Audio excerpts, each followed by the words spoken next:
Bienvenue dans un voyage hors du commun, là où les légendes prennent vie sous les eaux scintillantes de la mer. Ce soir, je vous invite à plonger dans l'histoire de Poséidon, le puissant dieu des océans, un souverain dont la force n'a d'égal que sa sensibilité. À travers son voyage, nous découvrirons non seulement la naissance de son royaume sous-marin, mais aussi une quête surprenante pour trouver l'amour véritable. Préparez-vous à être transporté dans un monde de magie, de grandeur et de profonde humanité. Laissez les vagues de cette histoire vous emporter. Poséidon n'est pas né roi des océans. En réalité, il est né à une époque où les océans étaient encore neufs, quand le monde cherchait encore à se comprendre et à percer ses mystères. Sa mère, Rhea, était une déesse titanide, et son père, Cronos, régnait sur les cieux et la terre elle-même. Cronos possédait un immense pouvoir, un pouvoir qu'il était désespéré de conserver. Cronos lui-même avait renversé son père, Oranos, bien avant la naissance de Poséidon, et lorsqu'il l'avait fait, Oranos l'avait averti, l'un de ses enfants le détrônerait. Terrifié à l'idée de perdre son pouvoir, Cronos savait qu'il ne pouvait laisser ses enfants atteindre l'âge adulte. Lorsque Rhea donna naissance à ses enfants, elle fut émerveillée par eux. Tenant le petit Poséidon dans ses bras, elle fut stupéfaite par la profondeur de la sagesse qu'elle pouvait déjà sentir émaner de lui. Elle savait qu'il accomplirait de grandes choses. Elle savait aussi que cela effraierait son mari, et elle avait raison. Peu de temps après leur naissance, Cronos avala ses enfants, les cachant dans un autre univers. Pendant un long moment, Poséidon resta caché au monde. Ce n'est que lorsque Zeus, son frère cadet, le libéra, lui et ses frères et sœurs, qu'il fut de nouveau accueilli dans notre monde. Une guerre s'ensuivit alors entre Cronos et les Titans, et Zeus, Poséidon et leurs divins frères et sœurs. C'est pendant cette guerre que Poséidon s'empara de son trident, une lance de pêche qui lui permit de retirer à Cronos le contrôle de la terre et des cieux. Après la chute de Cronos, les trois frères, Zeus, Poséidon et Hadès, se retrouvèrent à la tête du cosmos. Devant eux s'étendait une terre magnifique, et ils savaient qu'ils devaient se partager les royaumes de l'univers. Zeus devint le dieu des cieux et de la terre. Hadès devint le dieu des enfers. Poséidon devint le dieu des eaux et de la mer. Il endossa son rôle de dieu des mers avec grâce et dignité. On le connaissait pour être presque aussi puissant que son frère Zeus, bien qu'il fût plus réservé et détendu que le dieu parfois brusque des cieux. Poséidon partit à travers cette terre toute neuve, à la recherche d'un royaume qu'il pourrait appeler le sien. Lorsqu'il atteignit les rives de la mer Égée, les nuages au-dessus de lui étaient un tourbillon de gris et de noir.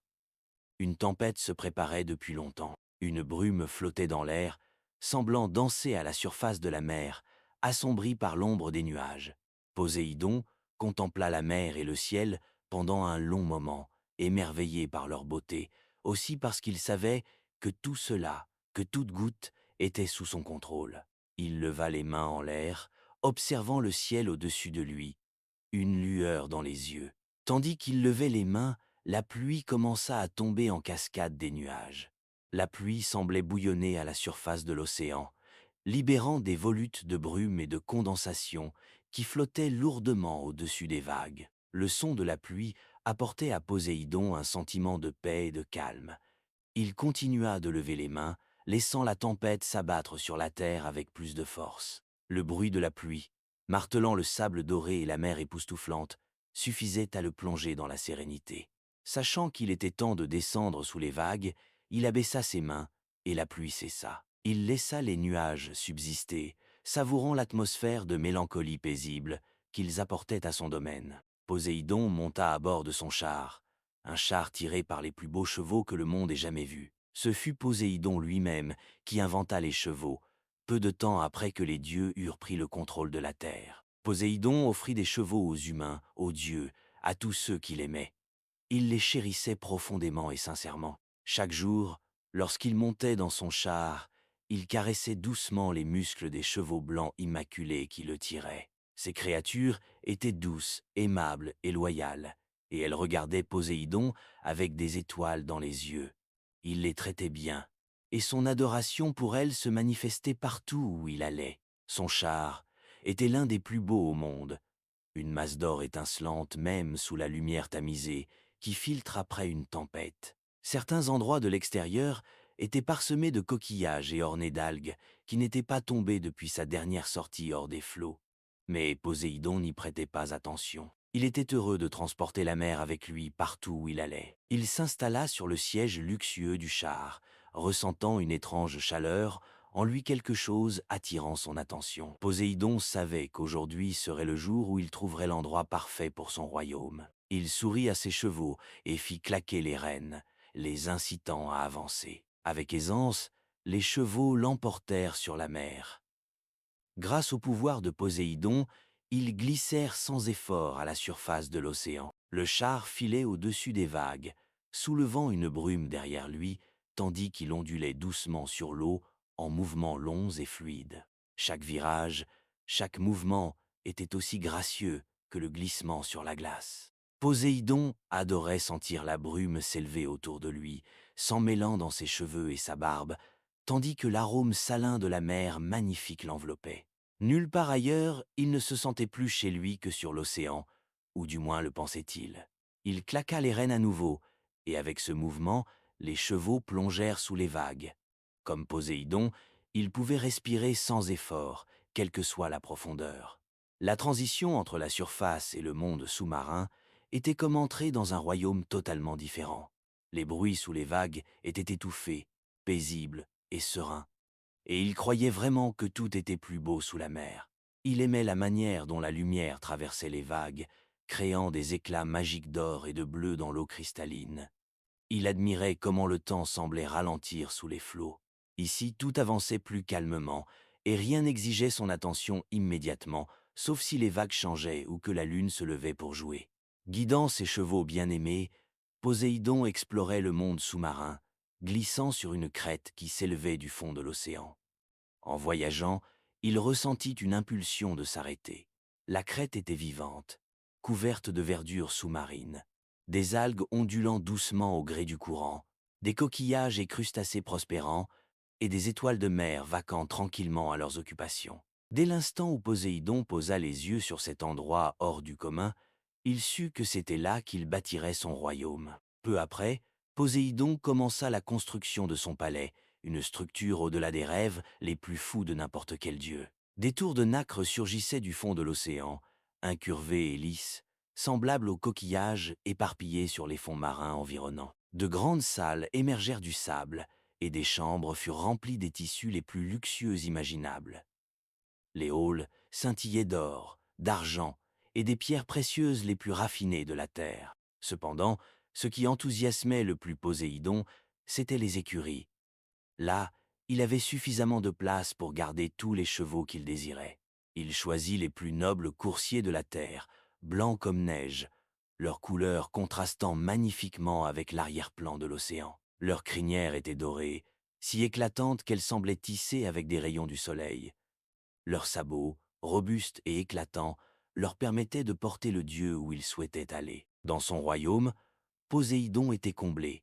La plupart du temps, il se prélassait dans son grand hall, observant le monde au-dessus de la surface de l'océan. En tant que dieu des mers et du climat, il surveillait attentivement les navires voyageant au-dessus. Si des marins étaient en difficulté, Poséidon dissipait les tempêtes et apaisait les mers, leur accordant un passage sûr. Lorsqu'ils atteignaient la côte, il louait le dieu, le remerciant de leur avoir sauvé la vie. En revanche, si des navires de guerre ou des armées naviguaient vers des terres lointaines avec l'intention de semer le chaos, Poséidon s'assurait souvent qu'ils rencontrent des ennuis. Il n'aimait pas la violence et ne recherchait pas les conflits, à la différence de certains de ses frères et sœurs. Poséidon aspirait à un monde paisible, où les humains pouvaient vivre heureux dans l'équilibre de la nature. Cependant, après avoir vécu seul dans son magnifique royaume pendant un certain temps, Poséidon réalisa qu'il n'était pas aussi heureux qu'il aurait pu l'être. De nombreux autres dieux avaient des épouses, et Poséidon aspirait ardemment à quelqu'un qu'il pourrait appeler sien. Par une journée particulièrement ensoleillée, Poséidon remonta à la surface et s'installa sur l'île de Naxos, déterminé à trouver la compagne qui compléterait sa vie et partagerait son royaume. Sur les plages dorées de Naxos, Poséidon fut ravi de voir les Néréides, un groupe de nymphes marines. Elles lui offrirent de danser pour lui, et, étant resté seul pendant longtemps, Poséidon fut enchanté par cette proposition. Il s'assit sur le sable, appuyé contre un arbre, et regarda avec admiration les Néréides danser pour lui. Chacune semblait plus gracieuse, plus énergique et plus belle que la précédente. Elle souriait aux dieux, en voyant des vagues de chaleur à travers son corps. Puis, une nymphe attira l'attention de Poséidon. C'était comme si tout le reste dans le monde s'effaçait. Les autres danseuses ne comptaient plus. À partir de ce moment, tout ce qui importait était elle. Elle s'appelait Amphitrite. Elle était l'aînée des Néréides, connue pour sa bonté et sa sagesse. Lorsque son regard croisa celui de Poséidon, son cœur s'emballa. Jamais elle n'avait vu quelqu'un la regarder ainsi, et encore moins un dieu. Elle continua de danser, mais elle ne pouvait se défaire de la sensation des yeux de Poséidon posés sur elle. Il y avait dans son regard une douceur, une sagesse qu'elle n'avait jamais vue chez quiconque auparavant, et pourtant, cela la rendait nerveuse. Amphitrite avait passé la majeure partie de sa vie à s'occuper de ses sœurs, veillant à leur bonheur et à leur bien-être.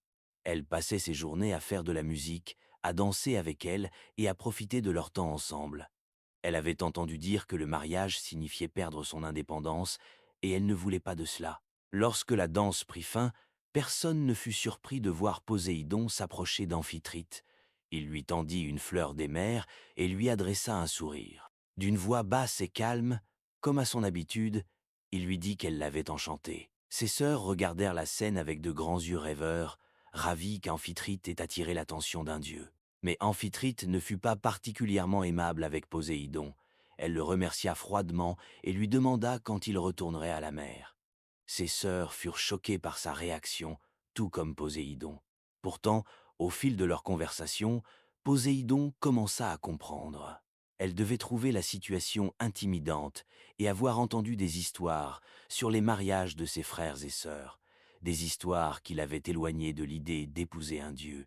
Indifférent à son rejet initial, Poséidon lui dit qu'il serait honoré de l'avoir pour épouse. Tandis que ses sœurs soupiraient d'admiration en les écoutant à moitié, Amphitrite resta figée à cette proposition. Elle répondit à Poséidon que sa réponse était non.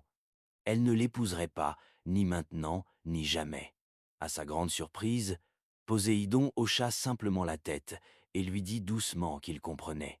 Amphitrite le regarda du bord de la forêt luxuriante, tandis qu'il disait au revoir à tout le monde et commençait son chemin de retour vers la mer. Pendant qu'il préparait ses chevaux pour le voyage, quelque chose attira l'attention d'Amphitrite. Poséidon parlait à ses chevaux comme s'ils étaient des personnes. Il leur parlait avec douceur et bienveillance. Amphitrite pouvait presque voir l'amour, le respect et l'affection briller dans ses yeux. Alors que Poséidon faisait ses adieux et disparaissait sous les vagues, son regard croisa celui d'Amphitrite. Une lueur d'attachement indéniable brillait dans ses yeux, une lueur qu'elle savait difficile à effacer. Aussitôt qu'il disparut dans l'eau, Amphitrite commença à rassembler ses affaires les plus importantes dans un petit sac. Elle annonça à ses sœurs qu'elle partait. Amphitrite connaissait les façons des dieux, ils obtenaient toujours ce qu'ils voulaient. Si Poséidon souhaitait vraiment l'épouser, elle était certaine qu'il le ferait par tous les moyens nécessaires. Au lieu d'être forcée au mariage, Amphitrite décida qu'il valait mieux se cacher. Elle entama son voyage vers l'intérieur des terres, suivant les rivières et glissant sur leurs eaux avec aisance. Certains jours, elle s'arrêtait pour se reposer au soleil, profitant de la beauté des paysages autour d'elle. Ce fut un voyage solitaire qui lui donna beaucoup de temps pour réfléchir. Amphitrite ne voulait pas devenir l'une de ces épouses des dieux, toujours nerveuses, jamais égales et jamais autant valorisées que leur mari. Elle ne voulait pas être un trophée dans la cour de Poséidon. Elle voulait continuer à nager dans les rivières, à aider ses sœurs, à jouer de la musique et à danser pour les dieux. Elle ne voulait renoncer à son indépendance pour personne, peu importe à quel point il pouvait être puissant. Finalement, elle suivit une rivière jusqu'aux montagnes de l'Atlas. Là, elle se créa un petit refuge temporaire dans les forêts entourant une cascade. Elle jouait de la musique et se détendait, espérant que Poséidon passerait à autre chose et trouverait quelqu'un d'autre. Pendant ce temps, dans son palais sous-marin, Poséidon ne pouvait s'empêcher de penser à Amphitrite. Il avait l'impression d'entendre sa voix mélodieuse résonner dans ses pensées, ce qui le rendait encore plus attiré par elle. Il parla d'elle à d'autres et apprit son amour pour la mer, ses sœurs et son esprit indépendant. Cela ne fit qu'approfondir l'admiration qu'il éprouvait pour elle. Déterminé, Poséidon entreprit de retrouver Amphitrite. Il voulait lui dire qu'il ne lui ferait aucun mal, qu'il la traiterait mieux que ses frères et sœurs ne traitaient leurs épouses. Cependant, lorsqu'il revint sur l'île, elle n'était plus là. Ses sœurs refusèrent de révéler sa localisation, et Poséidon, peu enclin aux menaces, dut chercher seul. Poséidon passa des jours à chercher Amphitrite. Il fouilla sous les algues, autour de chaque méandre des rivières et le long des fonds marins. Chaque journée se terminait en déception, et son désir pour elle ne faisait que croître. Finalement, à court de solutions, Poséidon appela Delphinus, son dauphin bien-aimé. Delphinus reçut la mission de trouver Amphitrite et de lui transmettre le message de Poséidon, qu'elle serait libre de continuer à faire tout ce qu'elle aimait, qu'il souhaitait simplement l'aimer. Delphinus parcourut la côte de la mer Égée, glissant gracieusement dans l'eau. Il remonta chaque rivière à la recherche d'Amphitrite, mais toutes ses explorations furent infructueuses. Enfin, Delphinus suivit une longue rivière sinueuse qui menait aux montagnes de l'Atlas. À chaque courbe de la rivière, il appela Amphitrite, mais il n'y eut aucune réponse. En approchant de l'extrémité de la rivière, il se retrouva à un petit étang paisible, au pied d'une cascade scintillante. Là, dans l'air brumeux du matin, il entendit une voix éthérée chanter. Delphinus émergea de l'eau, se demandant qui pouvait bien chanter d'une manière plus belle que les muses. Sur un rocher sous la cascade se tenait Amphitrite, peignant ses cheveux et chantant distraitement pour elle-même.